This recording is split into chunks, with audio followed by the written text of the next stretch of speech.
السلام علیکم ورحمۃ اللہ وبرکاتہ نحمده ونصلي على رسوله الكريم اما بعد فاعوذ باللہ من الشیطان الرجیم بسم اللہ الرحمن الرحیم رب اشرح لي صدری ويسر لي امری واحلل عقدۃ من لسانی یفقهوا قولی۔ ہماری آج کی گفتگو کا موضوع ہے رزق حلال بابرکت ہے۔ اللہ تعالیٰ نے انسان کی تخلیق کی اور انسان کی تخلیق سے پہلے اس زمین و آسمان کی تخلیق کی گئی، اور اس زمین و آسمان میں انسان کے رزق کے خزانے رکھ دیے گئے۔ پھر انسان کو عقل اور شعور دے کر بھیجا گیا، اس کو سمجھ بوجھ عطا کی گئی، اسے کام کرنے کی طاقت، ہمت، صلاحیت عطا کی گئی، اور اس سے چاہا یہ گیا کہ وہ اپنی ان صلاحیتوں کو استعمال کرتے ہوئے اس زمین پر اپنی ضروریات کا سامان فراہم کرے۔ چونکہ انسان تنہا اس زمین پر نہیں رہ سکتا، کوئی بھی معاشرہ کسی تنہا انسان پر مبنی نہیں ہوتا، اس میں بہت سے لوگ مل جل کر رہتے ہیں۔ اسی لیے اللہ سبحانہ وتعالی نے پیغمبروں کو بھی بھیجا اور انسان کو زندگی گزارنے کے طریقے سکھائے۔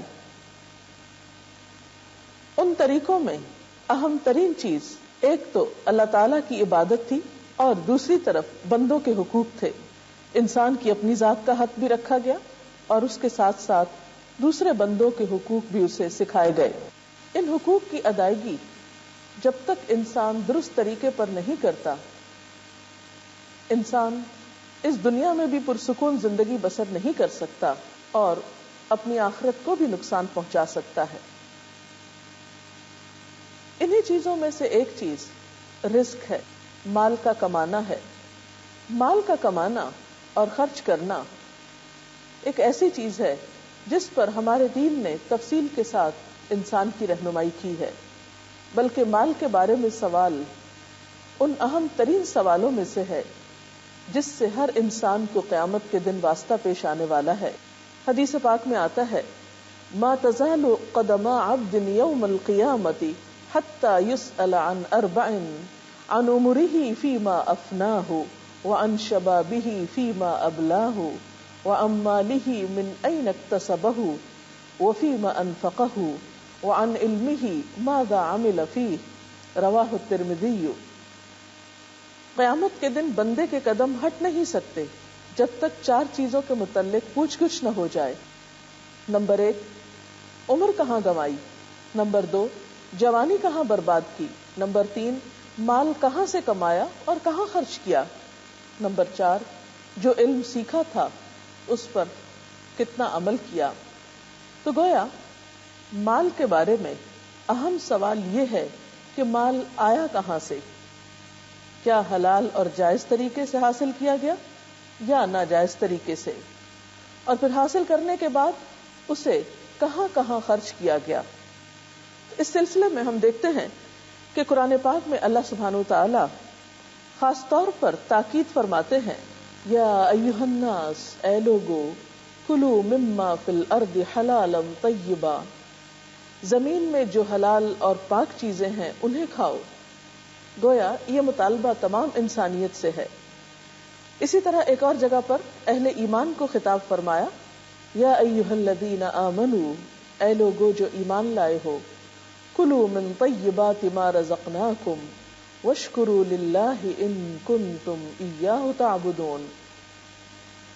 اے لوگو جو ایمان لائے ہو، اگر تم حقیقت میں اللہ ہی کی بندگی کرنے والے ہو تو جو پاک چیزیں ہم نے تمہیں بخشی ہیں انہیں بے تکلف کھاؤ اور اللہ کا شکر ادا کرو۔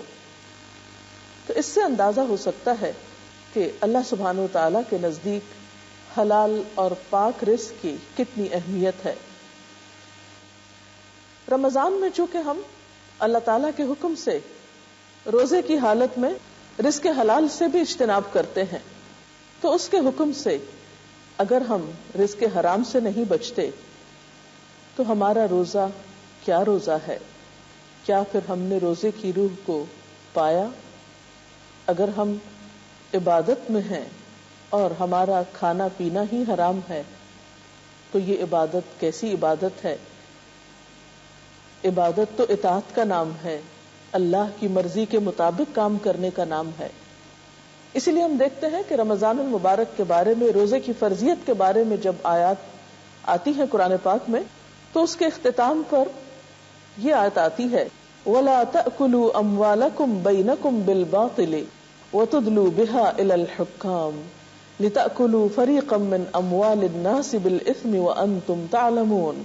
اور تم لوگ نہ تو آپس میں ایک دوسرے کے مال ناروا یا باطل طریقے سے کھاؤ، اور نہ حاکموں کے آگے ان کو اس غرض سے لے جاؤ کہ تمہیں دوسروں کے مال کا کوئی حصہ ظالمانہ طریقے سے کھانے کا موقع مل جائے. تو اس سے پتہ چلتا ہے کہ روزے کا حکم دینے کے بعد، روزے کے احکامات اور آداب بتانے کے بعد، فوری طور پر جس چیز کی طرف توجہ دلائی گئی وہ رزق حلال ہے اور حرام سے بچنے کی تاکید کی گئی. جب ہم نبی اکرم صلی اللہ علیہ وسلم کی تعلیمات کو پڑھتے ہیں تو وہاں بھی ہمیں یہی نظر آتا ہے کہ آپ صلی اللہ علیہ وسلم نے حلال کمائی کو فریضہ قرار دیا.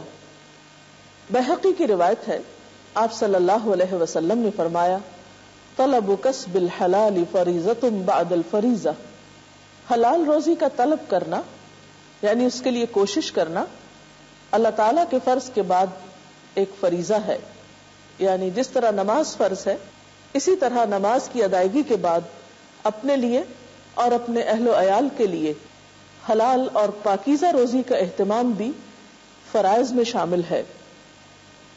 یعنی جس طرح حقوق اللہ کی ادائیگی ضروری ہے، اسی طرح اپنی ذات کا حق اور بندوں کا حق، اپنے اہل و عیال کا حق دینے کے لیے حلال رزق کے لیے کوشش کرنا بھی ایک عبادت ہے، وہ بھی انسان کے فرائض میں داخل ہے. قرآن پاک کی تعلیمات کے علاوہ جب ہم نبی اکرم صلی اللہ علیہ وسلم کی تعلیمات کو دیکھتے ہیں تو وہاں بھی ہمیں رزق حلال کے لیے بہت سی مفید معلومات ملتی ہیں، بہترین رہنمائی ملتی ہے. مثلا آپ صلی اللہ علیہ وسلم نے یہ فرمایا من اکل طیبا وعمل فی سنت وامن الناس بوائقہ دخل الجنہ.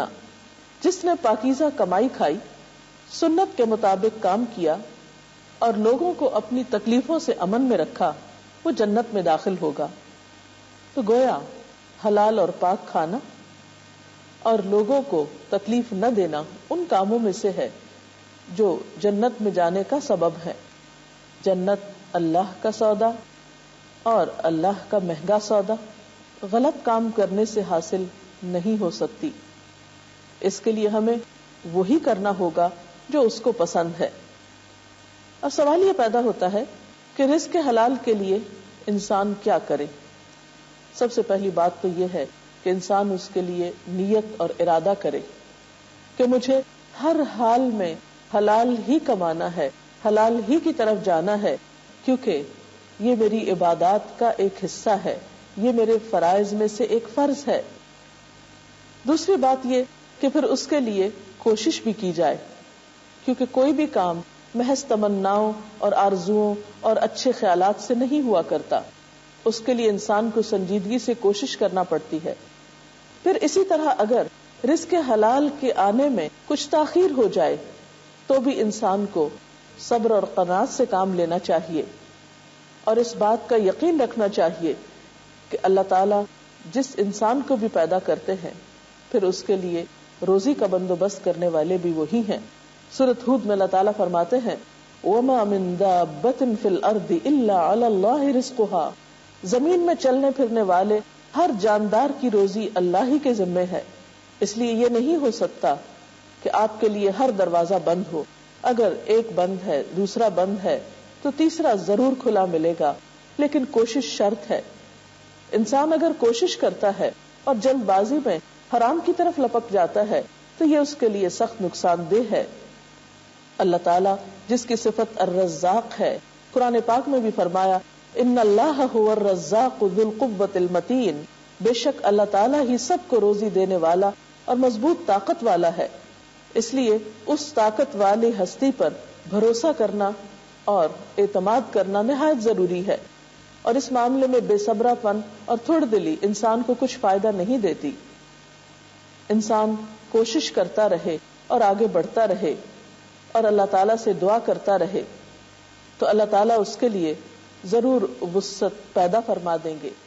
نبی صلی اللہ علیہ وسلم نے فرمایا اگر تم اللہ پر اس طرح اعتماد کر لو جیسا کہ اعتماد کرنے کا حق ہے, ایسا توکل کرو جیسے توکل کیا جاتا ہے, تو وہ تمہیں اس طرح رزق دے گا جیسا کہ پرندوں کو دیتا ہے کہ صبح کے وقت وہ خالی پیٹ گھر سے نکلتے ہیں اور شام کو پیٹ بھرے واپس آتے ہیں. انسان اپنی صلاحیت کے مطابق, اپنے حالات کے مطابق, وسائل کے مطابق مختلف چیزوں میں کوشش کر سکتا ہے. اسلام کے نزدیک مال کمانے کا بہترین ذریعہ تجارت ہے. اس کے علاوہ زراعت, صنعت و حرفت, اپنے ہاتھ سے کام کرنا. اللہ کے نبی داؤد علیہ السلام جو کہ ایک بادشاہ بھی تھے, نبی بھی تھے, لیکن اس کے باوجود اپنے ہاتھ سے کام کرنے کو پسند کرتے تھے. وہ اپنے ہاتھ سے کام کیا کرتے تھے. اس لیے کام خواہ چھوٹا ہو یا بڑا ہو, یہ ہماری اپنی پیدا کردہ تقسیم ہے. جو شخص بھی اپنے ہاتھ کی کمائی سے کھاتا ہے وہ بہترین رزق کھاتا ہے. پھر اسی طرح اگر انسان حلال کو چھوڑ کر حرام کی طرف جاتا ہے تو اس کے نقصانات بھی ہیں. سب سے پہلا نقصان تو یہ کہ انسان کی عبادت قبول نہیں ہوتی. آپ صلی اللہ علیہ وسلم نے فرمایا جس نے 10 درہم کا کپڑا خریدا اور اس میں 1 درہم حرام کا تھا, جب تک وہ کپڑا اس کے بدن پر رہے گا اس کی نماز قبول نہ ہوگی. تو اس سے آپ اندازہ لگا سکتے ہیں کہ رزق حرام کس قدر مضر اور نقصان دہ ہے. انسان کی دعا کی قبولیت کے راستے میں رزق حرام رکاوٹ ہے. حضرت سعد بن ابی وقاص نبی صلی اللہ علیہ وسلم سے درخواست کرتے ہیں کہ آپ اللہ تعالیٰ سے میرے لیے دعا فرمائیں کہ وہ مجھے مستجاب الدعوات بنا دے, یعنی میری دعائیں قبول ہوا کریں. آپ نے فرمایا اے سعد حلال کی کمائی کھاؤ, تم مستجاب الدعوات ہو جاؤ گے, یعنی تمہاری دعائیں قبول ہوا کریں گی. خدا کی قسم جب بندہ حرام کا لقمہ پیٹ میں ڈالتا ہے تو 40 روز تک اس کا عمل قبول نہیں کیا جاتا. اور جس بندے کا گوشت حرام مال سے پلا ہو تو جہنم کی آگ اس کے بہت لائق ہے, یعنی پھر وہ ردی وہیں پھینکے جانے کے قابل ہے. پھر اسی طرح حرام میں سے صدقہ قبول نہیں ہوتا. آپ صلی اللہ علیہ وسلم نے فرمایا بغیر پاکیزگی کے نماز قبول نہیں ہوتی اور حرام مال سے صدقہ بھی قبول نہیں ہوتا. اسی طرح آپ صلی اللہ علیہ وسلم نے فرمایا وہ جسم جنت میں داخل نہ ہوگا جس کی پرورش حرام مال سے ہوئی ہو. حرام میں کیا کیا چیزیں شامل ہیں؟ حرام میں بہت سی چیزیں شامل ہیں, لیکن اگر کوئی بھی کام انسان کرتا ہے اور اس کا حق ادا نہیں کرتا, مثلا کہیں پر کوئی جاب کرتا ہے, سروس کرتا ہے, اپنے اوقات پورے نہیں کرتا, دل لگا کے کام نہیں کرتا, اپنی ذمہ داری کو نہیں نبھاتا, تو یہ تمام طرح کی خیانتیں اس کمائی کو مشکوک بنا دیتی ہیں. کسی کے بھی سپرد جو بھی ڈیوٹی ہو, جو کسی چیز کا معاوضہ لے رہا ہو, اس کے بدلے میں اسے اس کا حق ادا کرنا ضروری ہے. پھر اسی طرح کچھ اور ذرائع آمدنی ناپسندیدہ ہیں اور حرام میں شامل ہیں, مثلا رشوت کا لین دین, سود کا لین دین, چوری سے حاصل کردہ مال, غصب, ڈاکہ, جھوٹی گواہی دے کر مال حاصل کرنا, خیانت کرنا یعنی کسی کی امانت میں سے کچھ نکال لینا, ناپ تول میں کمی کرنا, مال یتیم میں حق تلفی یعنی یتیم کمزور بچوں کا مال دبا جانا, ان کی زمینوں پہ ناجائز قبضہ کر لینا. اسی طرح اتفاقیہ آمدنی والے تمام ذرائع مثلا جوا وغیرہ. پھر اسی طرح شراب کی تیاری, خرید و فروخت, نقل و حمل. اسی طرح زنا کی آمدنی, قسمتیں بتانے والے کا کاروبار, یہ تمام حرام کی قسموں میں شامل ہے. ہمیں کوشش کرنی چاہیے کہ ہم اگر اللہ پر ایمان رکھتے ہیں تو عملی طور پر اس کا ثبوت بھی دیں اور ان تمام طریقوں کو چھوڑ دیں جو حرام میں شامل ہوتے ہیں, تاکہ ہمیں رزق حلال نصیب ہو. ہمیں چاہیے کہ رمضان المبارک کے اس مہینے میں ہم حرام کو چھوڑ کر حلال کے لیے کوشش کریں, دعا کریں, محنت کریں, اللہ پر توکل کریں, اس لیے کہ اگر رزق حلال نہیں تو عبادت بھی قبول نہیں اور قیامت کے دن بھی سخت محاسبہ ہوگا. اس وقت تک انسان آگے نہ جا سکے گا جب تک اپنے مال کے بارے میں حساب نہ دے, کہاں سے لیا, کہاں سے حاصل کیا اور کہاں لگایا. اللہ تعالیٰ سے دعا ہے کہ وہ ہم سب کو رزق حلال ہی نصیب کرے اور حرام کو چھوڑنے کی توفیق دے. اللہ کے رسول صلی اللہ علیہ وسلم نے اس سلسلے میں ایک بہترین دعا سکھائی ہے. اللہم اکفنا بحلالک عن حرامک واغننا بفضلک عمن سواک. اس کا ترجمہ ہے، اے اللہ میری کفایت کر اپنے حلال کے ساتھ، یعنی تو مجھے کافی ہو جا حلال کے ساتھ، اپنے حرام سے بچا کر، اور مجھ کو اپنے فضل سے اپنے سوا ہر کسی سے بے پرواہ کر دے. یعنی میرا بھروسہ ہو تو تیری ہی ذات پر، میں رجوع کروں تو تیری ہی طرف، میری امیدیں ہوں تو تجھی سے، اور تو ہی میرے لیے تمام تر انتظامات فرما. اجازت چاہتے ہیں. السلام علیکم ورحمۃ اللہ وبرکاتہ.